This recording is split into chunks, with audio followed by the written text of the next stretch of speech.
Good morning, everyone. Let's take your hymnals in front of you there and turn to number 24 as we stand and sing This Is the Day. Number 24 as we stand, please.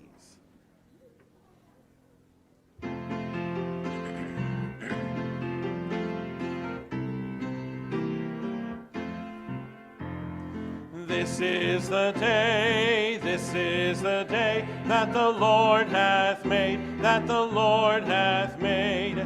We will rejoice and be glad in it, and be glad in it. This is the day that the Lord hath made. We will rejoice and be glad in it.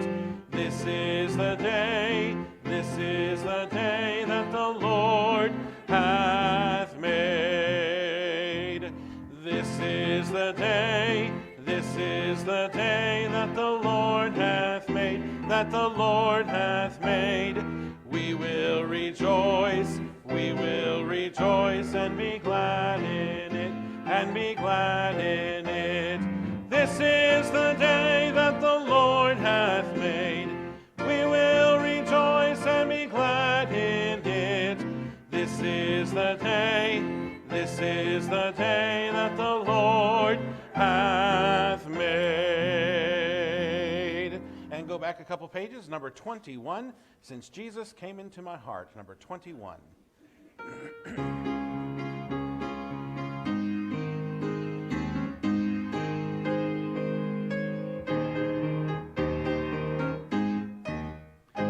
What a wonderful change in my life has been wrought since Jesus came into my heart. I have life in my soul for which long I had sought since Jesus came into my heart. Since Jesus came into my heart. Since Jesus came into my heart. Floods of joy o'er my soul like the sea billows roll. Since Jesus came into my heart, I have ceased from my wandering and going astray. Since Jesus came into my heart, and the sins which were many are all washed away. Since Jesus came into my heart. Since Jesus came into my heart. Since Jesus came into my heart. Floods of joy o'er my soul like the sea billows roll. Since Jesus came into my heart. On the last, I shall go there to dwell in that city I know. Since Jesus came into my heart. And I'm happy, so onward I go. Since Jesus came into my heart. Since Jesus came into my heart. Since Jesus came into my heart. Floods of joy o'er my soul like the sea billows roll. Since Jesus came into my heart. You may be seated. Well, amen. It sure is good to see you. Let me give you some announcements. You may have already noticed the new hymn books that are there in the pew. Those are brand new, and they're a different hymn book than what we had before, so all the numbers have changed. For those of you who have memorized the numbers, they won't help you with this hymn book. This is the brand new hymn book from the Sword of the Lord. The numbering system is different than what it was in the old Sword of the Lord hymn books, although we haven't used those for a number of years. I think between that time we used Brother Al Smith's hymn book for a while. And then we've been using the one from Golden State that they did out there until now. And now, of course, we had gotten rid of a bunch of those. Do not take these home. We ordered enough for our auditorium and our choir, but I didn't order enough for people to take home. If you want one, you can order one from the Sword of the Lord. I believe the price is $13.95 if you want your family name on it. So that way, if it is lost and you leave it here one time, it'll be easy to find because it'll have your name on it, not Madison Baptist Church. I think that cost an extra $1 or something like that. But so we have information or send out information on how you could order one if you want your own copy. All right? So, and by the way, for those that are watching over the internet, you can then use that as well. So that we get to know the songbook a little bit better, what we're going to do is have just kind of request songs, and we'll sing a verse of each song tonight at 5:30. At 5:30. You remember, it's been a long time since we've done that. Having a sing-along like that at 5:30, but we'll do it for about 20 minutes or 25 minutes at the beginning, before the beginning of the service this evening. So start at 5:30 if you're interested in coming and singing. And of course, if you come in after that, just come on in, find yourself a seat, and that'll be fine. You can take part in it as well. You don't have to be there right at 5:30 in order to take part in it, but you just miss some of the fun of getting to explore our new hymn book, all right? So we've got that coming up. They did not put my favorite hymn in the hymn book. I was talking to them about the other day. I wish they'd have called me. But we are putting it in the back. We have a copyright license to where we can do that, and we'll be putting that in the back. It is in the back of some of them, but not in all of them. And that's the song, How Can It Be? And Can It Be is in there, but not How Can It Be? And so that's one of the 3 songs that we'll be putting in the back. We have the Awakening Chorus that we've already put in the back. About 2/3 of the hymn books have How Can It Be in the back, and we'll also be putting Born to Die in the I think great Christmas song, and it's not in this hymn book, and so we're adding that to it. But those will be in the back of the hymn books for you, and we're all clear on the copyright laws concerning those things. Now, what we have done is we've added for your information the songs that are scheduled. But like for people who are at home watching the services, the schedule, the songs, some of the songs may not be in the hymn book that they have. Definitely the number system. We didn't put the number system on this because if they're at home looking at the old hymn book, the number's going to be completely different, which means they would be singing another song in their living room, and wouldn't that embarrass them greatly? Let's see. No, it wouldn't, obviously. All right, reminder, choir practice is at 4:45 this evening.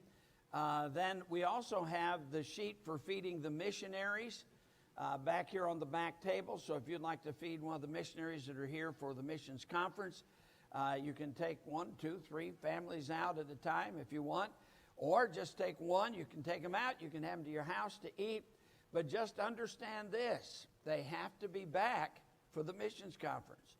And I would expect anybody taking them out would also come back for the missions conference. So don't miss the missions conference. That's part of the lifeblood of the church. I know, oddly enough, we've had some people in the past who took missionaries out that didn't come to church that night. And it hadn't happened often, but that's just kind of strange. You know what I mean? It's just kind of strange. So anyway, if you'd like to take one of the missionary families out, or more than one, and you don't have to take them all out at the same time, if you've got 2 or 3 of the missionaries you'd like to take out. Some of them are new to us, others of those we've been supporting for a while. But if you'd like to take them out individually, have them to your house to eat, whatever, for the evening service, not the evening service, the evening meal, that would be fine. But you sign up back here at the table. Anything else? Let's see. I think that's enough for right now. That'll take care of that. Now, for the next few weeks, I want to be dealing with a series of lessons on dealing with people with problems. Now, the one we're doing this time today and also next week is depression. And so what I need is, especially if you're depressed, you want to get the notes on this. This will help you. But if you didn't pick up the notes yet and you'd like to have one, you can raise your hand and we'll see to it that you get them. We want you to have them, okay? And all right, he's going to help. Okay. I ran off about 65, so it doesn't necessarily mean that if both of you in the family want one, that you can't have 2. That's okay. I can always send Wally back to run off some more copies if we need to do that. So, Brother Dale, right behind you, if you would, please. There you go. All right, I want you to turn to Genesis chapter 4 to get us started. Depression is something that a lot of people have, and there are different levels, of course, to that depression, and there are different reasons for it. Now, in the weeks ahead, we're also going to deal with subjects like demonism, things like that, but we're going to be concentrating on a number of different things that people have problems with in churches, and of course, a lot of times when people are having problems, the first thing they do is tell a friend. And if you're their friend, they may talk to you. Well, surely you want to give them good advice. All right? I mean, and if you don't want to give advice that seems right to you, you want to give good biblical advice, stuff that they need. Now, it's always important today, especially, if you're going to give advice, that you let the people know ahead of time what's going to be the basis of your advice. And you need to let them know that you're not a world secular counselor, you're a Bible counselor. You're going to counsel according to the Scripture. And of course, as I said the other day, make sure, especially if another person is involved, don't be a dummy and believe everything the person is talking to you tells you. Now, you don't have to say, well, I don't believe you. You don't say that. But the truth is, I realize if I'm just talking to one person and somebody else is involved, there's a whole other side to the story that I guarantee you is going to sound a whole lot different than what I'm hearing from this one person. And when it comes to things like that, I'm not going to take sides and say this one's right and this one's wrong. I'm going to give them each simply Bible counseling to deal with it from their perspective. But you just got to realize quite often it's what you hear the first person say, set your mind up for everything else. And that person, they may not be intentionally lying, but understand that they're telling it from their perspective. So you're not getting a whole view. And I find that that's one of the biggest problems with church members giving advice. Usually it's their close friend that comes to them with the problem, and they automatically believe everything that friend tells them, which means their advice is going to be skewed, and that's sad. Now, I want you to notice, beginning in verse 1 of Genesis chapter 4, and Adam knew Eve his wife, and she conceived and bare Cain, and said, I've gotten a man from the Lord. And she again bare his brother Abel, and Abel was a keeper of sheep, but Cain was a tiller of the ground. In process of time it came to pass that Cain brought of the fruit of the ground an offering unto the Lord. And Abel he also brought of the firstling of his flock and of the fat thereof. And the Lord had respect unto Abel and to his offering.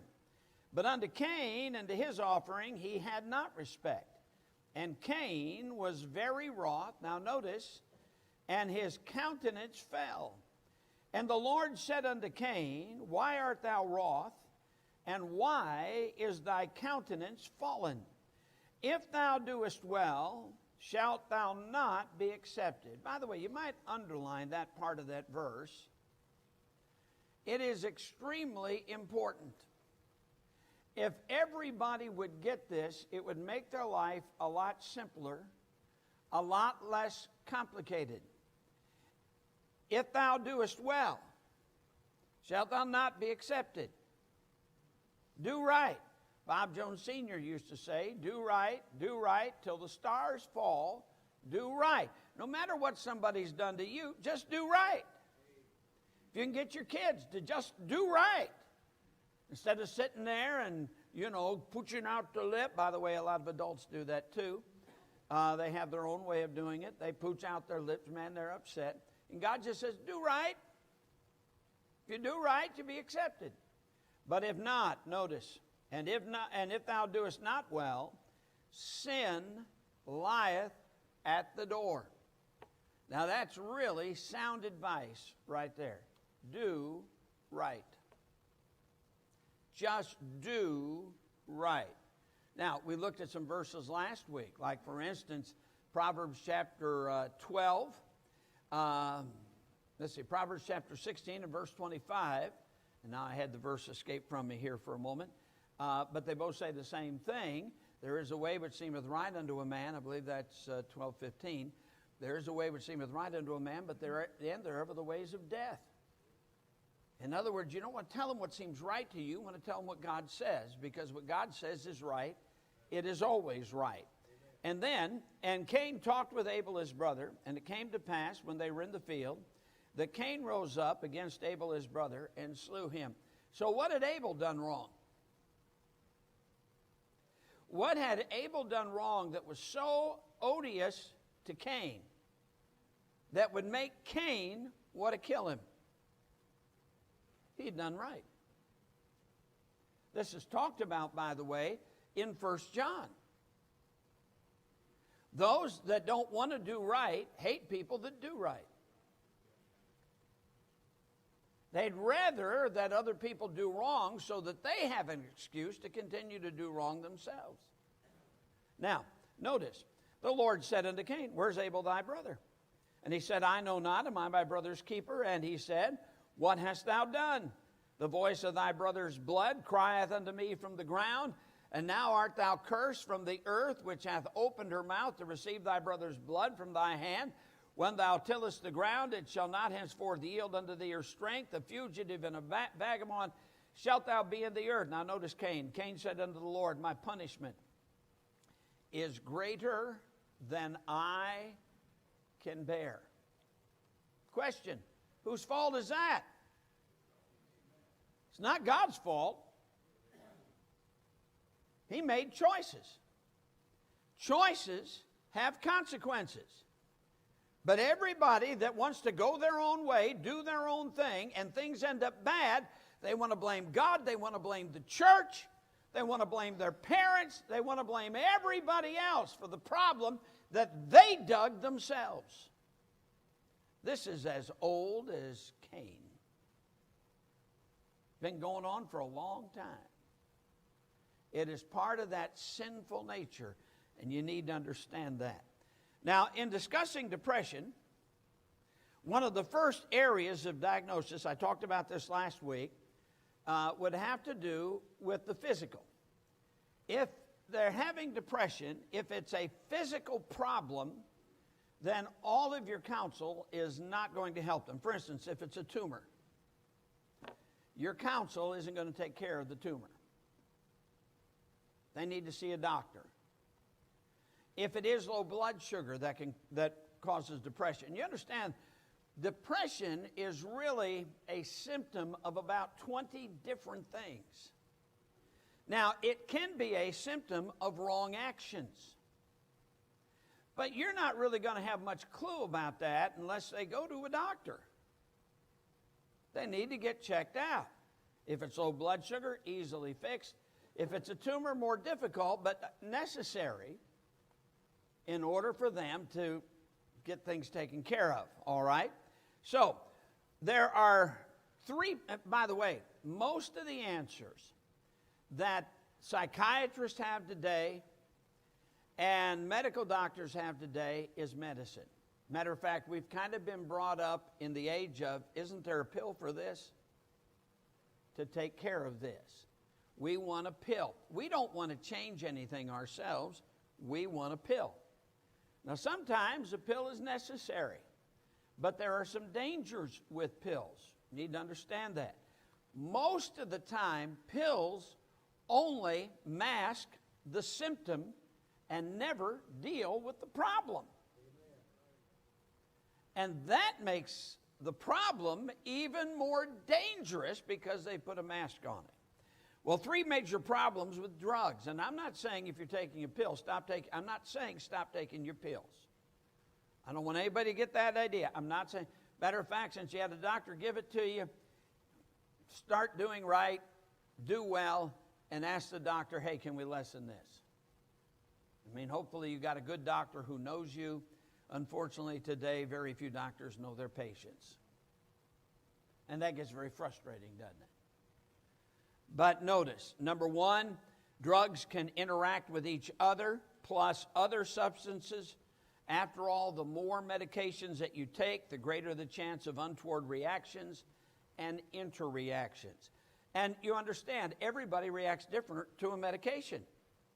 That's why after all these medications you see on TV, they've got to be the biggest sponsors of all the TV programs today.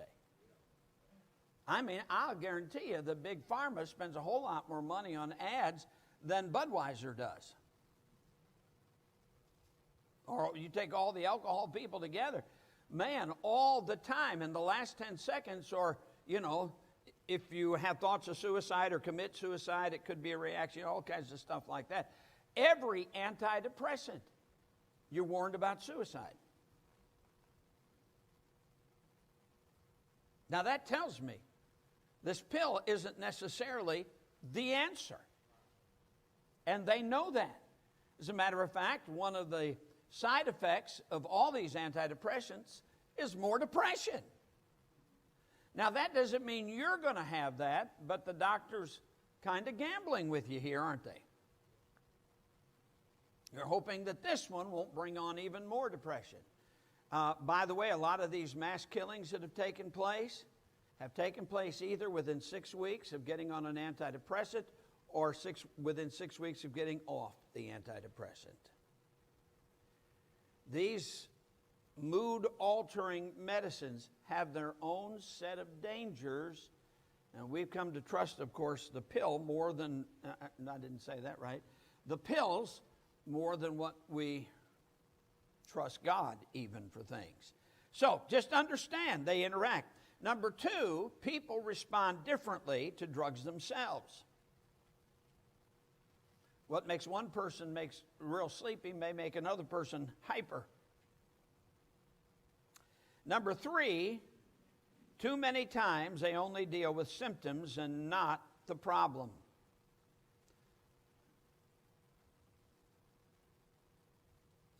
Too many times they only deal with symptoms and not the problems. There is a fourth potential here. A fourth problem is evident when the drugs given are for an incorrect diagnosis only create more problems. You understand that not always is the diagnosis an accurate one.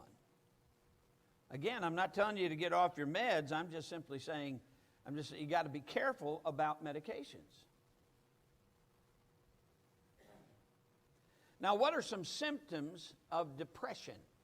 So you get an idea. Now, if you go to the textbooks and read about what depression is, you have to come to the conclusion everybody's depressed. I mean, everybody's depressed, according to the secular definitions of depression. And that makes it very frustrating.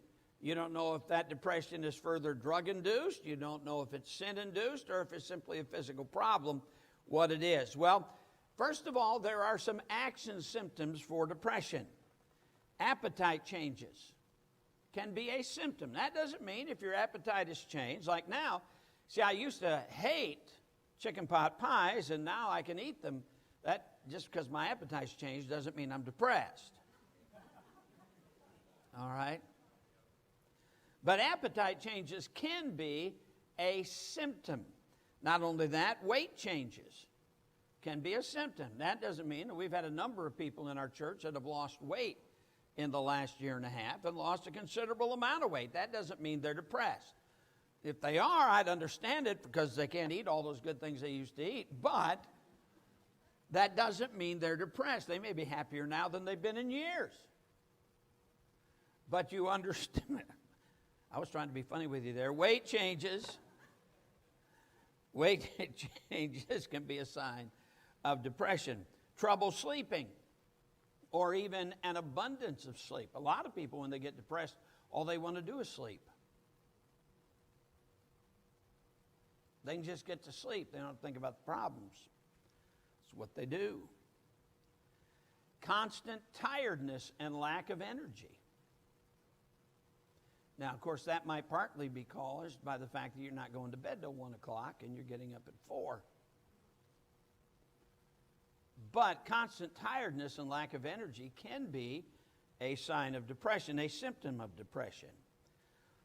Loss of interest in normal activities, including your favorite hobbies, and you don't do them anymore. It's not worth the effort to you. So you just kind of sit around and think instead of enjoying life as you had it. Normally, challenge activity normally challenging activity seems blah. Here's another one that is a symptom of depression, and that is the ability to make decisions is impaired. Man, I've reached that age, I just hate making decisions anymore. I don't know that that's depression, just that I'm old. Could be either one. Trouble with concentration. I'm going to the doctor tomorrow.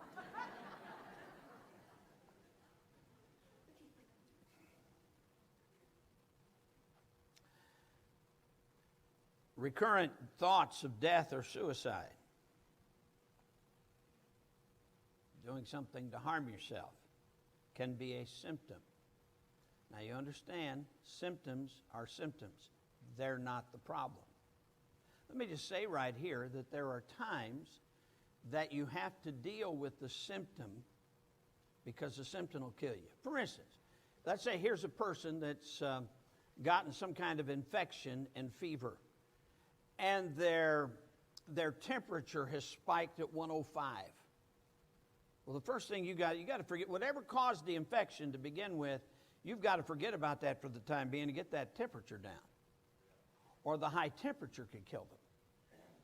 Now, the temperature is a symptom that there's another problem, but sometimes the symptoms can be so severe that the symptom has to be dealt with, or they won't be around to be able to deal with the other. All right, so you got action symptoms. Then you got mood symptoms. They act listless. They feel lonely and dejected.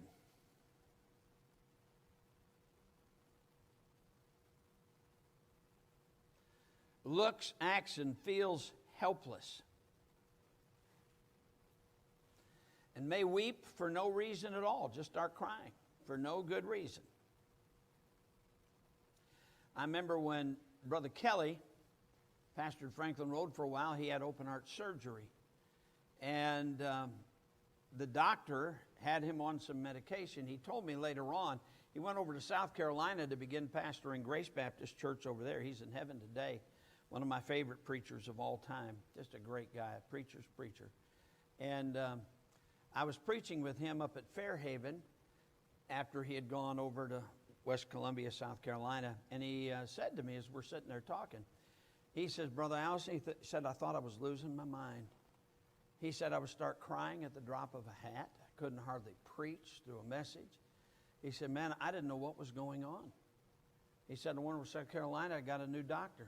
Doctor wanted a list of my medications. When I looked at it, he says, no wonder you got problems. There's no way. The guy just had him on and the new doctor set him up on a drug regimen for his heart, and man, he just evened out like that and was doing well. So understand, in his case, it was a problem with wrong set of drugs that was doing it to him. He was depressed, but he wasn't depressed because of depression. He was depressed because of what the drugs were doing to him. Man, drugs can do an awful lot of things to people. And you wonder why you don't have control. That's one of the dangers of drugs. And anyway, spiritual symptoms of depression. And since we're Christians, it's very vital. Prayer and Bible reading become difficult. They're depressed. They personally feel far from God.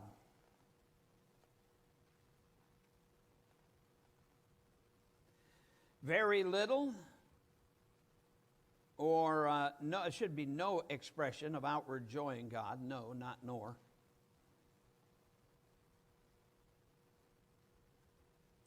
They may express a belief that God is angry with them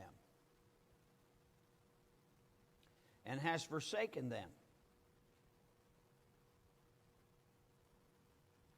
They have a discontentment with spiritual exercises like church attendance and church activities. Now, I want you to notice a few passages of Scripture. Go over to Psalm 51. In Psalm 51, Of course, David had committed his great sin with Bathsheba and then having her husband Uriah murdered. Now, the prophet, when you get to Psalm 51, the prophet of God has come to David and pointed him out for his sin, told him he is the man. Now, notice David's prayer. He's not been right with God for probably a year at this particular time, maybe a little bit longer. And he says, purge me with hyssop, and I shall be clean. Wash me, and I shall be whiter than snow. Make me to hear joy and gladness. It's been a long year for him. Sin destroys joy. That the bones which thou hast broken may rejoice. Hide thy face from my sins and blot out all my iniquities. Now notice, I was praying. Create in me a clean heart, O God, and renew a right spirit in me. He's not had that for at least a year. He's committed sin. This man's been depressed. And we're going to see, I think, in a little bit even more how he was depressed, as shown us in an earlier psalm. He says, cast me not away from thy presence, and take not thy Holy Spirit from me. Now notice what he says. Restore unto me the joy of thy salvation, and uphold me with thy free spirit. I mean, this guy has been down. Things are not right spiritually. He's got a reason to be depressed, but he's the cause of it. Well, let me show you another man. Go over to Psalm 77, or another situation.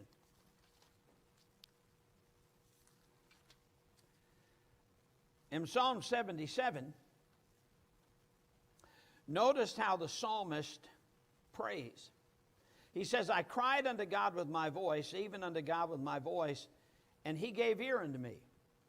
In the day of my trouble, I sought the Lord. Now underline it. My sore ran in the night and ceased not. I'll tell you, to lay in bed in the night and all you can think about is woe is me in trials. You're headed for depression. Now, he seems to start out right. He's crying unto the Lord. I have a message that I preach from this particular passage, backsliding on your knees. And it can happen. It all depends on what comes out of your mouth. While you're praying, you can backslide on your knees. You can get yourself so depressed while you're praying. You can't hardly stand it. This guy does. He says, my sore ran in the night and ceased not. Notice, my soul refused to be comforted. Now he's headed down. My soul refused to be comforted. Now, the psalmist, no doubt, knew a lot of spiritual truths. But he adamantly was not going to apply those spiritual truths to himself. He refused to be comforted. He's at the place right here where the only thing that will comfort him is if God does what he wants him to do. Now, that's depression. He says, I remembered God, now look at this, and was troubled. I complained. What happens when he complained? My spirit was overwhelmed. You see, God is our shelter. God, and when we say, Lord, you've let me down. I mean, unless you answer, I'm not going to be comforted with anything else. Then you're about to be overwhelmed by your trouble. He goes on. Thou holdest mine eyes waking. I'm so troubled that I cannot speak. And he started out talking to the Lord. So then he says, I've considered the days of old, the years of ancient times. I call to remembrance my song in the night. Notice, I commune with mine own heart. He's not even talking to God anymore, is he? All of this is woe is me.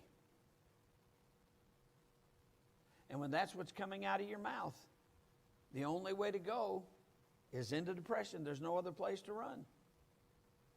And he's doing it to himself. Remember, According to Matthew 15, Mark chapter 7, the mouth is the overhead projector of what's on the heart. If that's what's coming out of your mouth, you're going to be depressed. Now, wait. And now notice, he says this, I commune with mine own heart, my spirit made diligent search. Will the Lord cast off forever? Will he be favorable no more? Is his mercy clean gone forever?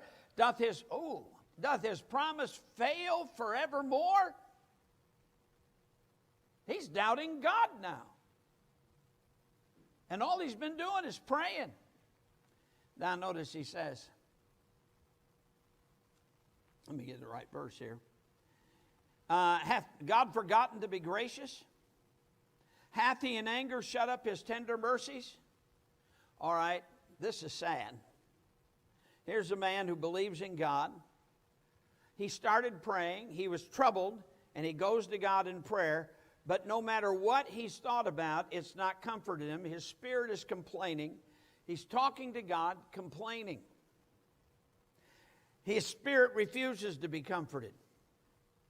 He's gotten to the place where he's not just complaining to God, but now he's communing with his own heart. Man, this is bad. How does he get out of it? And I said, this is my infirmity, but I will remember the years of the right hand of the Most High. I will remember the works of the Lord. Surely I'll remember thy wonders of old. I will meditate also of all thy work and talk of thy doings. Thy way, O Lord, is in the sanctuary. Who is so great a God as our God? Thou art the God that doest wonders. Thou hast declared thy strength among the people. Thou hast with thine arm redeemed thy people. By the way, it continues like this the rest of the way. What does he decide to do? He says, all right, here's the problem that I had. Setting that aside, Lord, I'm going to praise you. He spends the next 10 verses praising God. What has God done? Nothing. How does he get out of the depression? He just talks about how great God is. That's how he gets out of the depression. The whole battle that's taking place is right inside here. What his focus? I want you to understand this. This will help you with life. Troubles are part of life. You're not the only one who goes through it. And a whole lot of people on this earth have gone through worse troubles than what you're going through. I remember when my kids, when we ended up having the empty nest syndrome. For us, especially for me, I shouldn't brag on them like this, but our daughters were so good. That was the favorite time of my life. We didn't have any arguing back and forth. They didn't want to go off and live for the world and live ungodly. Their desires, they loved us, we loved them. They loved God. That was their desire. I mean, we just had it really good. I love them being in the home. And I've often thought, man, I'd like to go back to them being young. But then I wouldn't have my grandchildren, so, okay, they have to be old now. But just the way it works. But here's what, I would hate that so much that they were gone. It was tough. And what I'd have to do when I pray, Lord, everybody goes through this. I need to grow up and get tough. The fact that I had it so good with my daughters, I'm just going to praise you for that and thank God for it and try to be what I need to be at this time in my life. This is the time of life when they're out of the house. But you understand, all over the world, there are people who have gone through that. All over the world, the people have gone through losing family members to cancer, car accidents, murders. You understand that people have gone through real tragedies in life. That's not uncommon. Tragedies are part of life. So we need to grow up and understand that that is part of life. Where do I find the strength to make it through it? In the Lord. I remember dealing with the Lord a long time ago on this. And I was thinking about, what if What if something should happen to one of my daughters? What would be the right response? And the right response would be thanking God for the years that we had. I could sit there and ruin my life by regretting what took place that I've now lost them, or I could spend the rest of my life praising God for the time that I had them. What men and women in our culture usually does is we cry and feel, woe is me, because I had a hard thing happen to me. You want to make it through this, you need to look at things through Bible truth. Now, that doesn't make it easy, but it sure does make it easier, especially if you'll spend that time praising God. The psalmist comes out of this because he's praising the Lord in this thing. Now, you look at Elijah. We don't have time to go through Elijah in 1 Kings chapter 19, but you remember that's where Jezebel says he's going to be dead the next day, and he takes off running like a coward. And when God comes to him, he says to the Lord, he says, I wish I were dead. Well, if you wanted to be dead, you could have stayed where you were at. You wouldn't have had to run so far. The truth is, I don't think Jezebel could have killed him. I believe God would have protected him. But he is so down. I'm the only one, Lord. I am the only one. This isn't fair. I've stood for you, God. This isn't fair. Hard time. Well, till we get to glory, there are going to be hard times. All right? And I don't think it's done for the church. I think we got a lot of hard times coming upon us very, very soon. Well, here's an important factor to remember. Most of the time, depression does not result directly from any one of the factors mentioned below here in the lesson, but rather comes from kind of a cyclical process. And we see this, by the way, in Cain. Now, you'll notice, and I put down the process. Number one, he presented a sinful offering. I don't have any doubt that God showed Cain and Abel and Adam and Eve the blood sacrifice was necessary. Now, he had taught them about the blood sacrifice. Remember, Adam and Eve, after their fall, to cover themselves, they made aprons. God made coats, not aprons. And it took the shedding of blood to cover them. I don't have any doubt he taught them, because according to the passage that we read, God expected Cain to know which sacrifice to bring. He said, Cain, if you do well, you'll be accepted. Why are you wroth? Just do well. Well, he brought a sacrifice to God. Wrong sacrifice. Abel knew which sacrifice to bring. He didn't have a problem with it. He brought the right sacrifice. So he presented a sinful offering. That's like people all over the world today, but especially across this country. They don't want a godly church service. They want something that satisfies their flesh. And they want preaching that'll allow them to do whatever they want to do and not be condemned for it. That's what they want. So they think they're going to, quote unquote, church is going to take care of it. It doesn't take care of it. Jesus said, God is a spirit. They that worship him must worship him in spirit and in truth. You're feeding the flesh, that's not going to help. Number two, he responded angrily to rejection. Well, if God's not going to accept me like I am, then I'm just not going to worship him. Sounds like Cain. They respond angrily to rejection. And then he was warned to do right or worse would happen. So number four, he nursed his anger and self-pity with a grudge toward his brother. And his brother had not even wronged him. That's interesting. So the next decision he makes is murder. Boy, do you realize how many murders there are in the news today? And it's not just in the ghettos, by the way, in very rich homes where people have more money than they could ever spend in their lifetime. Husbands killing wives, wives killing husbands, children killing parents.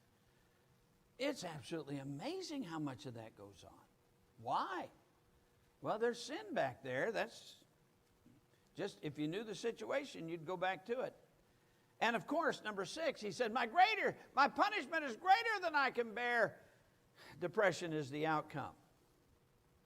Now again, as I said last week, if you notice that, hey, this sounds like depression, these symptoms that this person is having are symptoms of depression, first thing you need to do is get the physical checked out. But now here's the thing that makes it kind of difficult.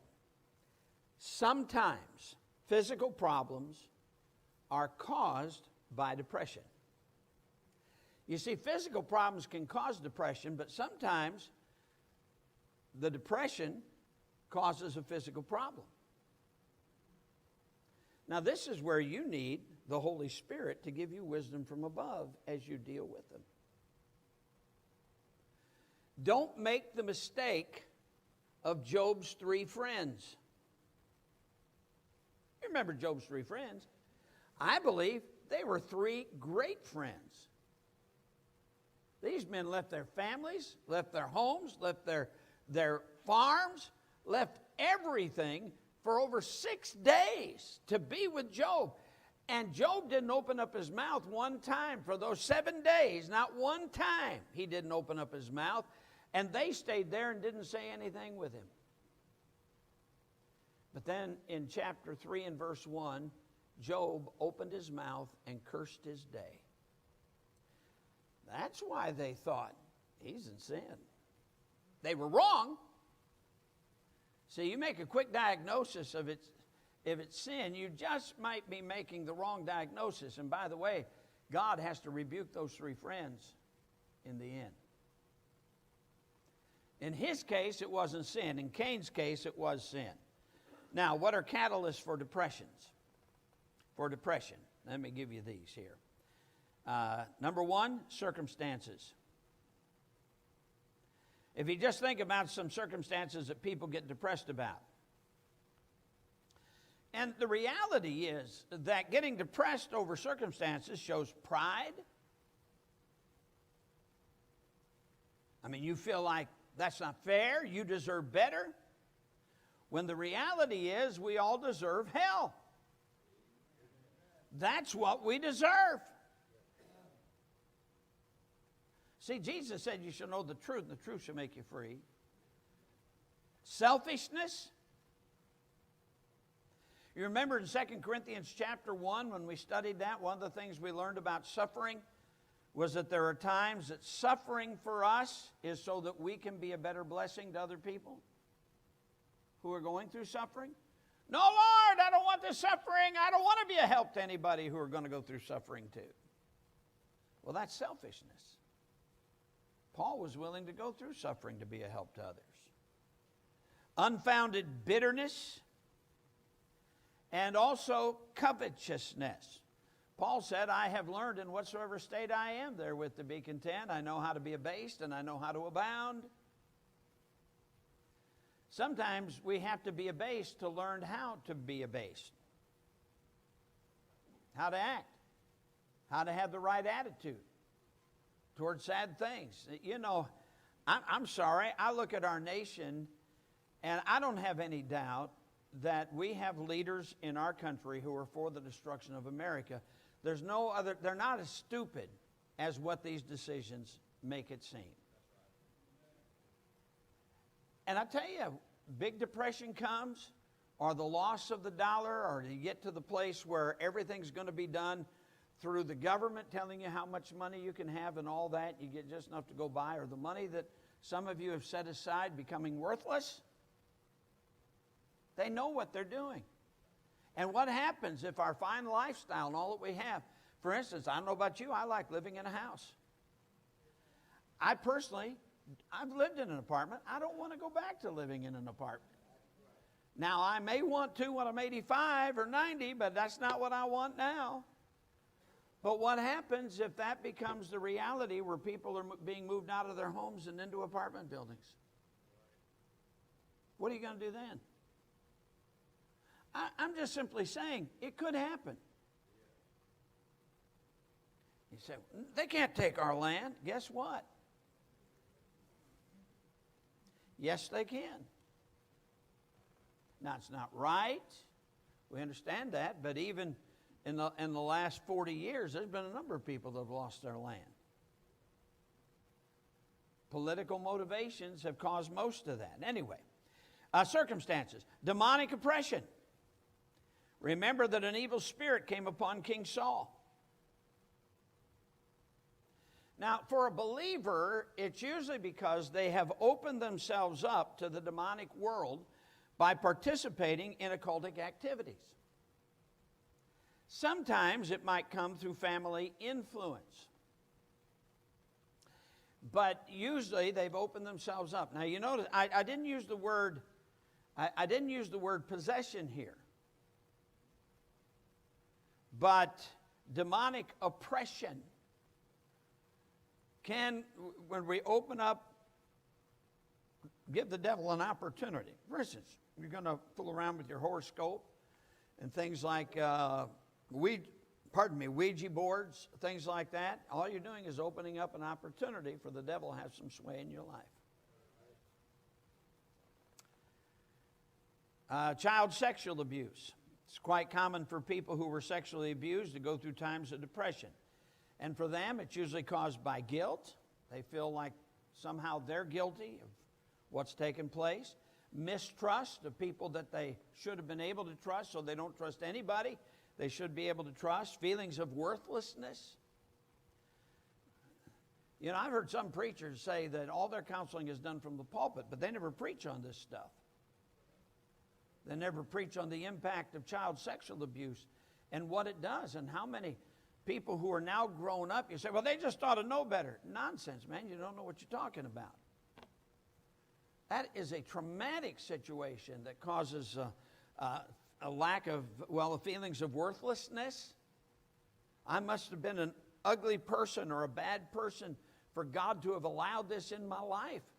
And they're just looking for somebody who understands, hey, I've been hurting. Because the reality is, like I said, most preachers never preach on it. I have a message I've tried to bring about every 10 years here on child sexual abuse so that people would have a clue. There are a lot of people out there hurting, especially when you figure back in the 1990s. There was a group called Small World Incorporated, which was out of Falwell's Place at the time, and they were going around to help folks. At that time, they said 4 out of every 10 girls were sexually abused by the time they were 18 years of age. 4 out of 10. That's 40%. And I'll guarantee you, with our wicked age today, it's a whole lot worse today than it was back then. I hate to think what those numbers are. At that time, it was 1 out of 10 boys. I'll guarantee you that's a whole lot higher today than what it used to be. And that creates problems that they have to deal with later on in their life. That's a sad, sad thing. But that can be a catalyst. Not only that, sinful actions. I don't have time to read Psalm 38, but you can read it and see the impact that it had on David's life. And note below the term showing the effects sin had upon David, and consider the result of Judas's sin. Judas committed sin, and he was so grieved about it that he went out and hanged himself. Then sinful inaction, Numbers 32:23. But if you will not do so, behold, ye have sinned against the Lord, and be sure your sin will find you out. Of course, sin brings guilt, which in turn leads to depression. Now, what the secular psychiatrist says, the only reason you feel guilty about your immorality or your stealing or whatever is that you've been told by these Bible thumpers that all this stuff is wrong and you need to understand it's okay, it's part of life. They think that'll take care of it. And here's a pill to make you feel better. And then, unfortunately, as long as they take the pills, it usually does make them feel better, but it doesn't take care of the sin problem. All right, now let me just give you a couple things here. Next week we'll go into finding the cause will determine the cure. That's the last thing on your list there. But asking and listening are two of the main diagnostic tools. Begin by asking, if somebody comes to you, what seems to be the problem? And I want you to underline the statement on the lesson. Understand that many will state what's bothering them, but not what the problem is. So you don't answer right away. You need to listen. You need to ask some questions. Therefore, listen for statements of worth. The person says, I'm a horrible wife. Don't say, you're not a horrible wife. Say, why would you say you're a horrible wife? I mean, really. When they start giving statements of self-worth that are very, very low and bad, I'm a terrible person. Don't say, no, you're not a terrible person. Say, why are you a terrible person? You may be shocked at what will come out of their mouth, what you'll find out. Once the physical's been ruled out, therefore listen, worth, and ask why. Once the physical's been ruled out, check the three areas of circumstances, sinful actions, and sinful actions and sinful inactions. Only by eliminating these three should you delve into the areas of demons and sexual abuse. Those should be last of all. Last of all. Not first. Several years ago, I had a man that I dealt with. I was pastoring Pinewood Baptist Church in North Chattanooga. This man's wife started coming to the church. She got saved, and it was exciting. But her husband, he was a drunkard who hearing voices all the time. It was a bad situation. He'd even called the White House. This is during the Ford administration, and had told them that they needed to get the FBI off of his tail, that the FBI was bugging his house, and they were keeping track of him all the time. And he had even drunk, he was such a bad drunkard, he had even drunk 2 cans of Sterno and basically pickled his mind. And she asked if I'd come over and talk to him. Well, of course, I was young, and so I went over to talk to him, sat down, and began asking him questions. So, well, why would the FBI be following you?